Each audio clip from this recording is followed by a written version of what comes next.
The wind cut through my jacket like tiny blades, and the rain felt like it was deliberately chasing me down that morning. It was still dark when I stepped off the bus half a mile from the office building where I worked as a janitor. My sneakers were soaked by the time I reached the parking lot, and the industrial district smelled faintly of metal and wet asphalt. I kept telling myself it was worth it because it had to be. I wasn't supposed to be here, not at this point in life. I used to believe I'd be someone else by now, maybe a teacher, maybe even a chef, but life had other plans. Instead, I held a worn-out cleaning cart and a pair of gloves that smelled faintly of bleach. Still, I couldn't complain too much. The pay was steady, the hours quiet, and for a single mom with no one to lean on, it was something close to stability. The building loomed ahead, all cold glass and steel. I punched in the code at the service entrance and stepped into the silence. No chatter, no coffee machines humming yet. Just the faint echo of my own footsteps. I preferred it that way. No curious stares, no half-polite nods from people who thought janitors were invisible, or worse, a nuisance. This wasn't my first cleaning job. I used to work at a mall, scrubbing the same floor over and over, only for someone to walk across with muddy shoes and pretend not to notice. Some even tossed trash on purpose, laughing as if I were part of the scenery. I'd go home with aching arms and a smile plastered on my face for my daughter's sake, because Emily didn't need to know how cruel the world could be. Emily, just thinking of her warmed me. 10 years old, top of her class, curious about everything. She liked to help me at home, folding laundry in crooked piles and stirring pancake batter with an expression of deep focus, as if it were rocket science. She was why I got up at 4:30 every morning, why I dragged my body through cold and rain, because she deserved better than what I had growing up. See, I never had anyone. No mom to call for advice, no dad to lean on. My earliest memories are fragmented, like broken film reels. Faces without names. A man's voice, warm but distant, handing me a necklace shaped like a little silver key, and then nothing. Just years of bouncing through foster homes, learning early how not to get attached. When I turned 18, they handed me a cheap apartment key and a pamphlet about opportunities for youth aging out of care. That was it. No family, no history, just me. I looked at the key-shaped pendant resting against my collarbone now, the same one from that vague memory. I never took it off. It was the only piece of my past I had, though I didn't know why I clung to it so much. Maybe because it proved someone once cared, or at least pretended to. The clock on the wall read 5:20 a.m. I had 40 minutes before employees started filing in, sipping coffee from overpriced cafes and tapping away on sleek tablets. I gripped the mop handle tighter and got to work. Soap, water, wipe, repeat. Some mornings, it felt like the floor gleamed brighter than my future, but I couldn't afford to think that way. Emily needed me to keep going, and for her I would. Every single day, even on mornings like this, when the wind felt like punishment and my bones ached from the cold, I told myself, just push through one more hour, one more day, one more paycheck, because as long as I kept moving, she would never know what it felt like to be truly alone. People often say childhood shapes you, but mine felt more like something I survived rather than lived. My earliest memory is of a train station, the smell of iron and oil in the air and cold concrete under my shoes. I was 3, maybe younger. I don't remember who I was with. I don't remember why I was there. What I do remember is the fear and a necklace. A man's voice, warm and soft, telling me to be brave as he fastened the silver key around my neck. I never saw his face clearly. It was like a scene from a dream, blurry around the edges. And then it was gone, like someone hit the pause button on my life and restarted it somewhere else entirely. They told me later I had been abandoned. That's the word they used, abandoned. No note, no explanation. Just a little girl with no name but Grace muttered over and overthrew tears, clutching a necklace too big for her neck. I grew up bouncing through foster homes, some kind, some cruel, all temporary. In some homes, I was the extra mouth to feed, the one who had to earn her keep by doing chores while the other kids got to play. In others, I was invisible, just another case file waiting to age out. I learned quickly to pack light and not get too attached. Every move meant leaving behind something. Sometimes toys, sometimes people, sometimes even pieces of myself. School wasn't much easier. Kids notice when you're different. They see the thrift store clothes, the hand-me-down shoes, the lunches with generic peanut butter. I was that foster kid. Some were curious, others cruel. I became good at fading into the background, keeping my head down, surviving. Still, there were moments, little sparks of something that kept me from breaking entirely. One foster mom taught me how to braid hair and told me it made me look like I belonged somewhere. A teacher gave me a used journal and said I had a way with words. And always there was the necklace. I kept it close, sleeping with it pressed in my small hand like a talisman.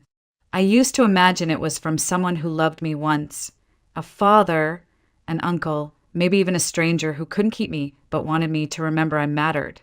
In my loneliest nights, I would grip that necklace and whisper, someone out there wanted me once, maybe they still do. But as the years passed and no one came looking, hope thinned out like old paint. By the time I turned 15, I stopped checking visitor lists on holidays, stopped wondering if my family would appear. I told myself family wasn't real, not for people like me. At 18, they handed me a small key to a one-bedroom apartment and a thin envelope of state documents. Birth certificate, social security, a few case notes. Good luck out there, they said. Just like that, I was alone. No safety net, no family dinners, no one to call when life got heavy. I got a part-time job cleaning apartments and tried to enroll in community college. But money disappeared fast. Rent, food, bus fare, everything stacked against me. Then came him, Emily's father. He was charming, said all the right things, made me feel like maybe I could be more than the girl who'd been left behind. But I was wrong. That, of course, is another story, one that would shape the next decade of my life. For now, all you need to know is that by 19 I was pregnant, alone, and desperately trying to figure out how to be the kind of mother I'd never had. And through it all, the necklace stayed on my neck. I didn't know who gave it to me or why, but I knew one thing for sure. I wouldn't lose it. Not ever. Because deep down, a part of me believed it was the only proof I'd once belonged to someone, and that maybe, just maybe, someone out there still loved me. He came into my life like a warm breeze on a cold day, and at first, I let myself believe he was different. His name was Ryan. He was funny, easygoing, and looked at me like I wasn't just another girl trying to scrape by. After years of feeling invisible, that kind of attention felt dangerous, and I didn't care. We met at a small diner near my apartment. I was waitressing part-time to keep the bills paid while still clinging to my dream of finishing school.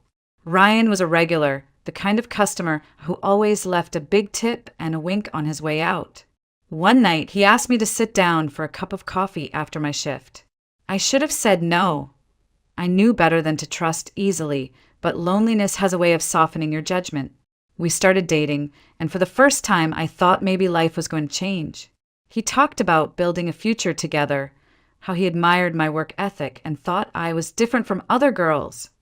For someone who had been abandoned at 3 and shuffled through foster homes, hearing someone say you're special, it's intoxicating. 3 months later, I was pregnant. When I told him, I expected shock, maybe fear, but I didn't expect betrayal. Ryan's face changed instantly. You have to take care of it, he said flatly, like it was a business transaction. Take care of it. I asked, stunned. Grace, we're too young. I'm not ready for a family. We can't do this right now. You know what I mean, get it handled. My stomach twisted. I told him I wasn't going to end the pregnancy, that I wanted this baby, even if I had to do it alone. His expression hardened into something I'd never seen before. Cold, detached, almost angry. Fine, he said, grabbing his jacket, but don't expect me to stick around for this mistake. That was the last night he slept at my place. He came back a few times after that, trying to convince me, sometimes begging, other times threatening. One night, he even slammed his hand on the kitchen counter, so Heart Emily, still growing inside me, kicked in fright. That was the moment I locked the door and never let him in again. I wish I could say that was the hardest part, but pregnancy alone at 19 is its own battlefield. I worked until my ankles swelled, took night classes when I could, and cried into cheap ramen more times than I can count. Every doctor's appointment I walked into alone. Every baby item I bought secondhand because I couldn't afford new. But when Emily was born, everything changed. She came into the world on a chilly March morning, her tiny cry slicing through the sterile air of the hospital room. When the nurse placed her in my arms, I knew two things. I would never feel alone again, and I would never let her feel unwanted the way I had. From that day forward, love became my fuel. I took every extra shift, scrubbed floors until my hands cracked, anything to keep a roof over our heads and food on the table. Dating, romance, those things didn't exist for me anymore. I couldn't risk letting another Ryan into our lives. Sometimes I'd catch myself looking in the mirror late at night, dark circles under my eyes, aching all over, and whisper, "This isn't forever. Just hold on." And somehow I always did. The world had taught me early that people leave. That even those who say they love you can change their mind when life gets hard. So I stopped expecting anyone to save me. I'd save myself, and I'd save Emily no matter what it took. Still, there were nights when I lay in bed, my daughter's soft breathing next to me, and my fingers would trace that old necklace, the silver key from a past I couldn't remember. And I'd wonder, just for a second, who gave this to me? Did they leave me, or were they taken from me? I had no idea how close I was to finding out. Back then, Thomas Miller was just a name on the side of a truck to me. I'd seen his company logo on construction sites and billboards, but he was one of those people you imagine living in a completely different world. Wealth, success, the kind of life I could only clean up after. I didn't know his story, not yet. Thomas grew up in a small Oregon town, son of a factory worker and a schoolteacher. He wasn't handed his success. He built it brick by brick through years of long shifts and weekend classes in engineering. He married young to a woman named Laura, and by 26 they had a daughter named Julia, his entire world. That little girl changed everything for him. He talked about it later, how holding his newborn daughter felt like his heart had been placed outside his chest. He built tree houses, took her on nature walks, and spent Sunday mornings making blueberry pancakes shaped like animals because she loved it when breakfast smiled back. Life was simple but full, until one spring afternoon when everything collapsed. It was supposed to be a father-daughter outing, nothing special, just a ride on one of those scenic trains to a nearby lake. Thomas remembered every detail: the smell of pine, the rhythm of the train, the way Julia fell asleep against his arm. He stepped away for only a minute to grab a coffee from the dining car, leaving her curled up on the seat, and when he returned, she was gone. At first, he thought she'd simply wandered down the aisle. He called her name, searched every compartment, but panic clawed its way up his throat as minutes stretched into an hour. The train staff stopped everything. Security swept through. Police were called. Someone thought they saw a woman carrying a small child near the station, but by the time authorities arrived, there was nothing. No Julia, no woman, no trace. Thomas never forgave himself. The search lasted months, plastering Julia's face on every telephone pole, every news broadcast. Tips came in, but they were all dead ends. His wife, Laura, spiraled into grief, and their marriage didn't survive the weight of that loss. Eventually, she left town, unable to bear the memories of the daughter they'd lost. Thomas could have given up too, but he didn't. For years, he carried the guilt like an anchor and drowned it in alcohol. He said once that he drank not to forget, but to punish himself, every burning swallow a reminder of what he'd failed to protect. And then one winter morning, he woke up on the floor of his own office, surrounded by half-empty bottles, and realized he either had to change or die. So he changed. He quit drinking, threw himself into his construction business, and it exploded in success. He hired the best crews, earned contracts all over Oregon, and within a decade he was one of the most respected builders in the state. But Thomas didn't stop there. He poured money into children's charities and orphanages, quietly sponsoring programs to keep kids out of the kind of limbo Julia might have ended up in. He never said it outright, but people knew it was penance. He eventually remarried a kind woman named Clara, and together they had 2 kids, Timothy and Vanessa. They lived in a beautiful home overlooking Willamette Valley, the kind of place people put on postcards. Outwardly, he looked like a man who had rebuilt his life completely. But inside, there was still a room in his heart that never healed, a door forever half open, waiting for the day his little girl might walk back through it. He kept one thing from that day on the train, the necklace he'd given her for her 3rd birthday, a small silver key. It had been custom-made, engraved with her initials. He used to joke that she was his greatest treasure, and the key was just in case she ever needed to unlock Dad's heart again. For 26 years, he carried that memory and the ache of what if. He tried everything, private investigators, missing person databases, DNA registries, but nothing. Eventually, even the tips stopped. People told him to let go, to move on. But how do you move on when a part of your soul is missing? And then one cold October morning, he walked into his office earlier than usual and saw me. I didn't know it yet, but in that moment, mop in hand, hair tied back, wearing an old hoodie, and my necklace resting against my collarbone, Thomas Miller's world tilted on its axis. That morning was no different from any other. I was halfway through wiping down the lobby floor when I heard the sound of polished shoes on marble. Nobody usually came in that early, so I straightened up expecting security.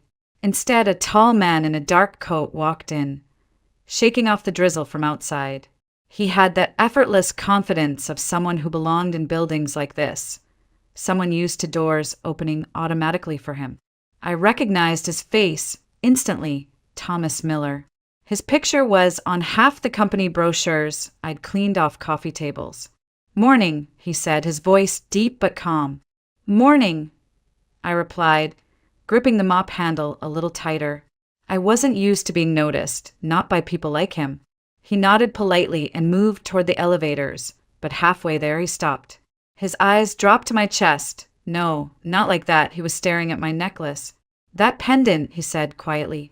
"Where did you get it?" My fingers instinctively went to the small silver key that always rested just above my collarbone. "I've had it for as long as I can remember," I said, confused by his sudden interest. Something flickered across his face. Shock. Then something softer, like pain. He stepped closer, his voice careful. "Who gave it to you?" I don't know. It's from when I was a kid." "Why?"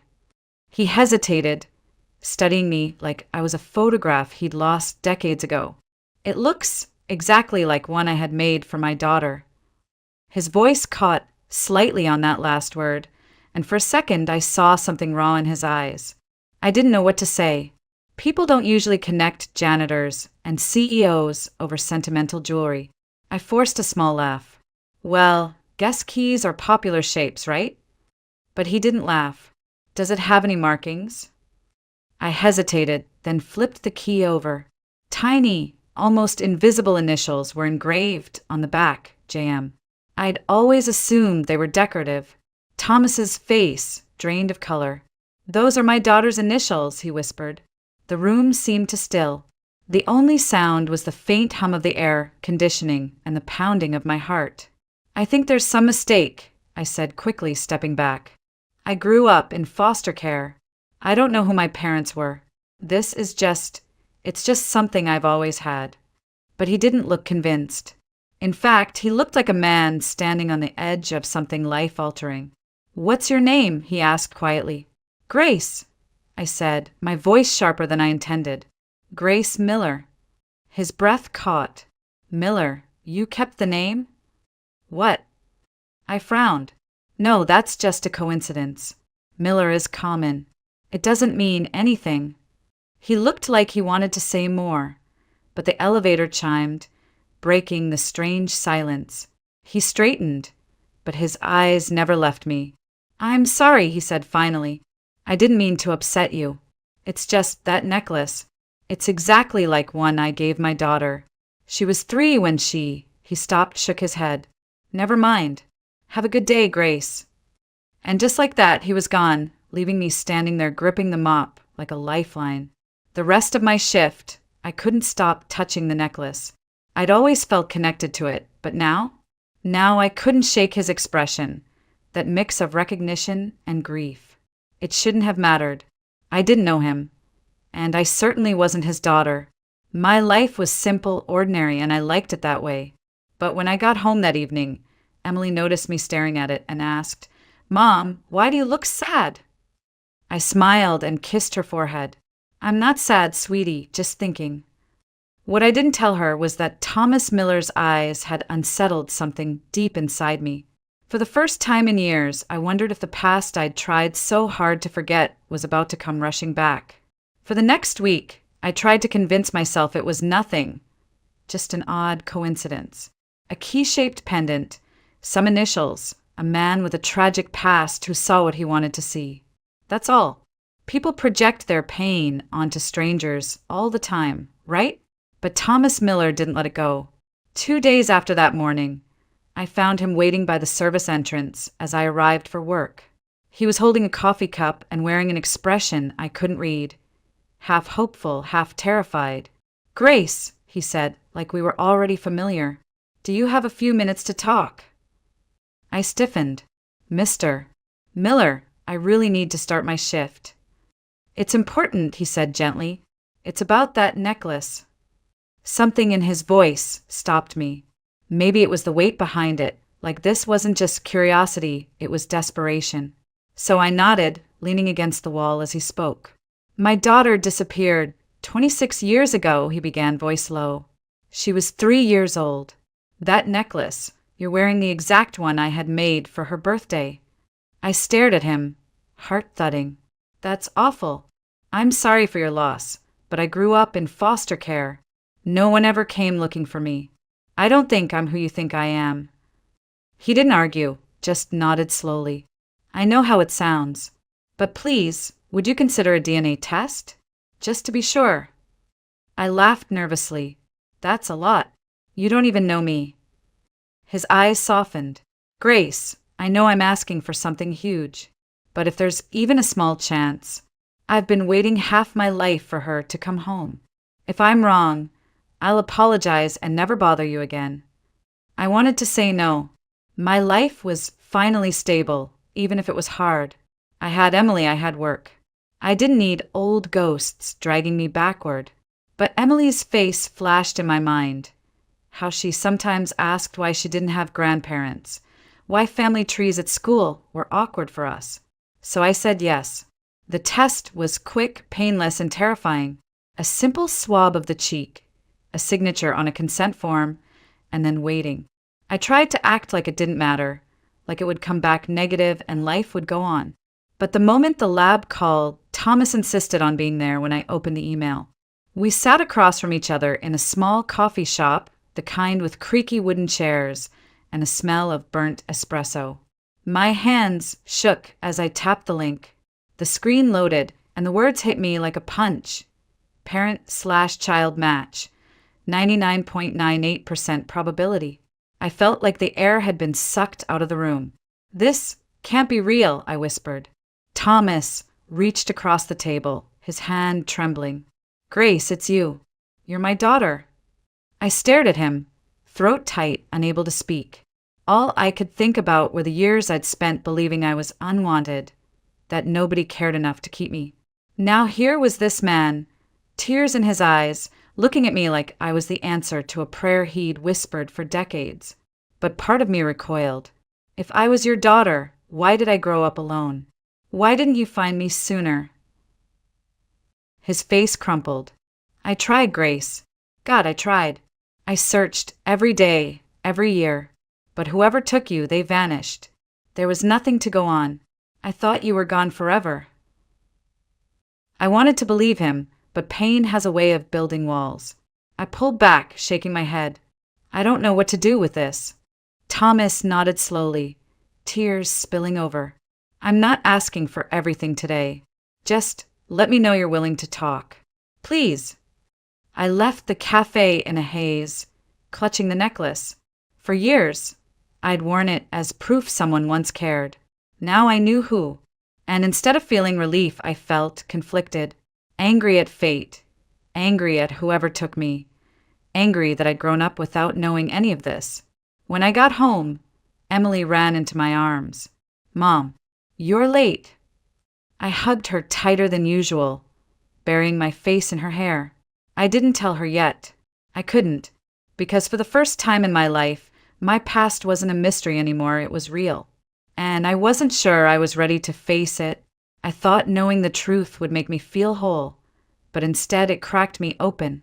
For days I kept replaying Thomas's words, "You're my daughter." I never stopped looking. It should have felt like closure, like finally finding the missing piece of my life, but all I could think about was every foster home, every Christmas spent alone, every birthday candle I'd blown out wishing for a family that never came. I didn't answer his calls at first, not because I hated him, but because I didn't know how to feel.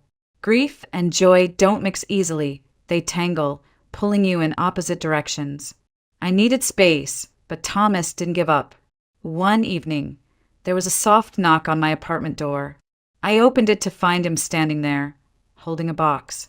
His hands shook slightly, like he wasn't sure I'd let him in. "I'm sorry for showing up," he said gently, "but I thought you might want this." He handed me the box, then stepped back, waiting. Inside was a photo album. The first picture was of a little girl with wide eyes and pigtails, wearing the exact same necklace I still wore. My breath caught. "That's me," Thomas nodded, his voice breaking. "From your 3rd birthday. That was the last day we were together." I sat down on the couch, staring at the photos, Christmas mornings, trips to the park, messy pancake breakfasts. I didn't remember any of it, but there I was, smiling and loved. And something in me softened. "I'm angry," I admitted quietly. "I don't know who took me or why, but I grew up thinking nobody wanted me. And now I find out I had a dad who cared. It's a lot." Thomas sat across from me, his eyes damp. "You have every right to be angry. I failed you once, Grace. I can't change that, but if you'll let me, I'd like to be here now. For you, for Emily. I can't undo the past, but maybe I can help with the future." Something in his tone, humble, almost pleading, broke through my walls. "Emily," I said softly, glancing toward the bedroom door. "She doesn't even know what a grandparent is supposed to be like." He smiled faintly. "Then let me show her." The next weekend, we arranged to meet at a park near my apartment. I was nervous, half expecting it to feel forced or awkward. But the moment Emily saw Thomas, something clicked. Kids have a way of knowing who's safe. She walked up to him, curious, and asked, "Are you really my grandpa?" Thomas knelt down, his voice soft. "If you'll have me, sweetheart, I'd be honored to be your grandpa." Emily grinned and hugged him like she'd known him forever. Watching them together did something to me I can't fully explain. It was like a knot in my chest finally loosened. From then on, Thomas didn't push. He simply showed up, dropping off groceries when he knew I was struggling, inviting us over for family dinners, helping Emily with her science projects. He even offered to pay for me to finish my certification program, something I'd abandoned years ago when life got too heavy. One evening, as we sat at his dining table, Emily curled up next to him with a book. I felt tears sting my eyes. "You're really trying," I whispered. Thomas reached across the table, his hand covering mine. "I lost you once, Grace. I won't waste this second chance." Months passed, and what started as cautious meetings turned into something I hadn't dared to dream of. Family dinners, shared holidays, laughter-filling rooms I never thought I'd step into. Clara, his wife, welcomed us without hesitation, and even Timothy and Vanessa seemed thrilled to have a big sister. For the first time in my life, family wasn't just a word, it was a feeling. The moment that sealed everything came on Emily's 11th birthday. Thomas handed her a small velvet box. Inside was a necklace, a heart-shaped pendant engraved with 3 names: Grace, Emily, Thomas. Emily squealed, throwing her arms around his neck. "I love it, Grandpa." I pressed my fingers against my lips, overwhelmed. That pendant wasn't just jewelry. It was a promise, one I'd waited my whole life to hear. "You belong." That night, as I tucked Emily into bed, she whispered, "Mom, are we happy now?" I smiled through tears. "Yeah, baby, we're happy now." Later, I stood by my bedroom window, looking at the old key pendant resting on my nightstand and the new heart pendant in Emily's room. One represented the life I'd lost, the other, the life I'd finally found. For years, I believed family was something other people had, something I wasn't allowed to want. But now, I knew better. Family isn't perfect or painless, but it's worth fighting for, even when it takes 26 years to find it. Sometimes, life takes everything from you and leaves you with nothing but questions. And sometimes, it gives back more than you ever dared to hope for.